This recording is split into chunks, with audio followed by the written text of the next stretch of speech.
O que distingue nossa época, a época da burguesia, é ter simplificado a oposição de classes. Cada vez mais a sociedade inteira divide-se em dois grandes blocos opostos, em duas grandes classes que se enfrentam diretamente, a burguesia e o proletariado.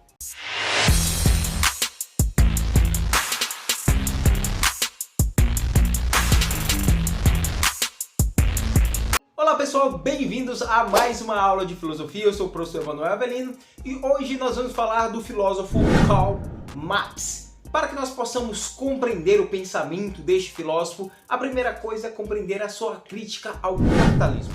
Para Karl Marx, o capitalismo é um sistema a qual a sua própria estrutura é injusta. O sistema capitalista, na sua base, na sua constituição, leva à opressão ou à exploração do homem pelo homem. E para Karl Marx, pessoal, não há nenhuma medida paliativa, nenhuma forma de amenizar isso. Porque o capitalismo, em sua essência, segundo Marx, gera classes. Ou seja, gera segregação, gera oprimidos e opressores, gera burgueses e proletários. Só há uma única forma de sanar este sistema que, por essência, é excludente, é opressor. Para Marx, é a superação desse sistema econômico pelo comunismo. E para que possamos compreender melhor o pensamento desse filósofo, nós temos que compreender o que ele entende por materialismo dialético. Pessoal, para Marx, materialismo dialético nada mais é do que a lei que descreve o desenvolvimento estrutural histórico. E essa lei, este itinerário de desenvolvimento, esse desenvolvimento ao longo da história, iria culminar inexoravelmente no comunismo. Ou seja, pessoal, o Marx observa que na estrutura da realidade histórica sempre há uma tensão em cada época entre dois polos opostos, aqueles que oprimem e aqueles que são oprimidos. O Marx olha lá para os tempos idos da antiguidade e observa que há ali os senhores e os escravos, ou seja, há um sistema econômico, há uma base econômica, o escravismo. E o escravo é aquele que não é dono nem da sua própria vida e que não possui propriedade nenhuma, portanto oprimido. Os senhores são aqueles que seriam os donos ali dos escravos, seriam os donos de todo o aparato de produção. E o Marx observa que através dessa contradição haverá a substituição, a superação desse regime que é o escravismo. Há uma superação para o feudalismo. No feudalismo, Marx observa que também há dois polos. Há os senhores e há os servos, que não são escravos, mas não possuem propriedade, não possuem terras, e que tem que trabalhar nessas terras para ter ali uma moradia, para ter ali uma alimentação. O Karl Marx vai dizer que vai surgir aí dessa tensão uma espécie de superação por meio da burguesia. Então, para Marx, a burguesia supera esse sistema feudal e traz à tona o capitalismo. Então, para Marx, o capitalismo também se dá em duas estruturas opostas. Não mais entre senhores e escravos, senhores e servos, mas entre os burgueses e o proletariado. Os burgueses são aqueles que têm os meios de produção, são os donos dos meios de produção, e o proletariado é aquele que só tem a sua prole e a sua força de trabalho e, portanto, vende a sua força de trabalho para sobreviver, para a sua sobrevivência. Nesse raciocínio, pessoal, assim como o feudalismo gerou a burguesia, que foi a classe responsável pelo esfacelamento do feudalismo, pela queda do feudalismo e a ascensão do capitalismo, para Marx, no capitalismo surgirá uma classe que é revolucionária e que levará ao fim do sistema capitalista através da ditadura do proletariado.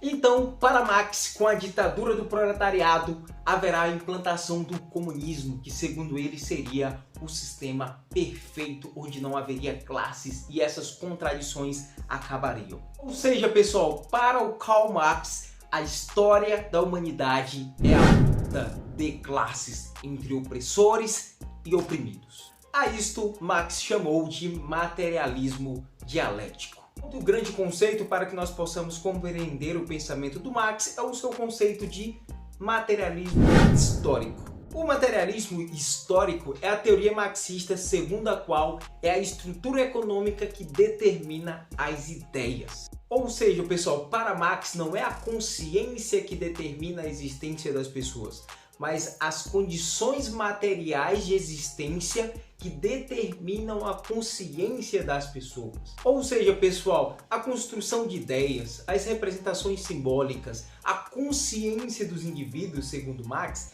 está ligada diretamente com as condições materiais de existência destes indivíduos. Ou seja, pessoal, para Marx é o modo de produção, ou seja, as condições materiais que irá formar as ideias e as representações simbólicas dos indivíduos. O modo de produção pode ser estabelecido como o meio de produção de determinada época, como por exemplo o capitalismo, o escravismo, o feudalismo.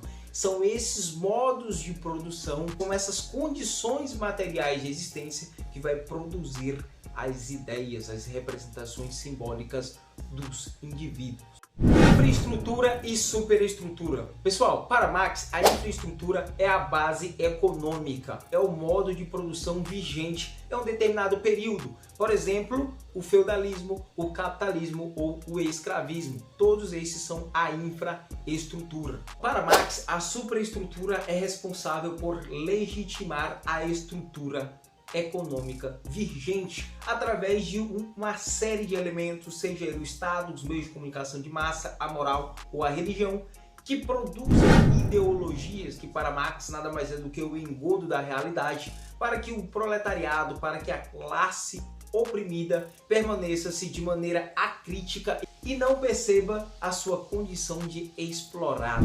A questão do trabalho. Pessoal, o Marx ele não criticava o trabalho. Pelo contrário, para Marx, o trabalho é o que diferencia o ser humano dos outros animais. Para Marx, o que diferencia o pior pedreiro da melhor aranha, do melhor castor, da melhor abelha, é porque o pior pedreiro ele consegue projetar antes aquilo que ele vai construir, que ele vai trabalhar, enquanto os demais animais agem por instintos. Então é pelo trabalho que nós movemos a nossa capacidade intelectual e de pensamento para produzir bens materiais.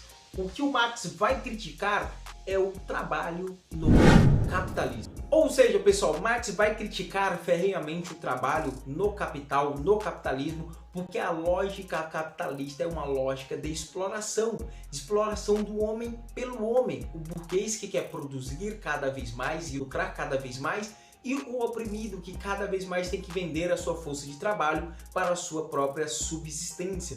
Segundo Karl Marx, os burgueses, que são aqueles que são os donos dos meios de produção ou os detentores dos meios de produção, eles querem produzir cada vez mais e pagar cada vez menos os seus operários, os seus trabalhadores, levando aí à tona o conceito que Marx chamou de mais-valia. Devido ao exército industrial de reserva, que é outro conceito caríssimo para o Marx, há no sistema capitalista uma série de indivíduos que estão desempregados, mas que são empregáveis, portanto formando um exército reserva, isto é, impossibilitando os operários de lutarem por melhores salários. Então eles trabalham naquelas péssimas condições de trabalho por um valor que não lhe cabe, que valia mais, mas valia. Ou seja, o trabalhador ele executa um trabalho e o excedente, toda a riqueza que ele produz, vai para o dono do capital, vai para os donos dos meios de produção. E para o Karl Marx, se o trabalhador tudo produz, a ele tudo pertence. Essa lógica do capital para Marx, o trabalho no capitalismo gera a reificação do homem, ou seja, o homem é tratado como coisa, como um objeto, como um produto. Eu compro a força de trabalho do trabalhador, do proletariado, por uma quantia a qual valeria mais pelo seu trabalho exercido no capitalismo. Mas para Marx, os burgueses querem lucrar cada vez mais e pagar cada vez menos aos proletários. Isso leva também, segundo Marx, à fetichização da mercadoria, aonde a mercadoria eleva-se, ganha um status de divindade, diviniza-se, ou seja, torna-se mais importante do que o trabalhador, do que o proletariado, do que aquele que a produz. Então, pessoal, redundantemente falando, este foi um breve resumo da vida do Karl Marx, porque esse é um resumo, é breve, mas espero que você tenha gostado e me diz aí, você concorda ou não concorda com as ideias do Karl Marx? Coloca aqui nos comentários. Nós sabemos que o Karl Marx é um filósofo polêmico, é um autor polêmico dentro e fora das academias. Deixa aí nos comentários. E aí?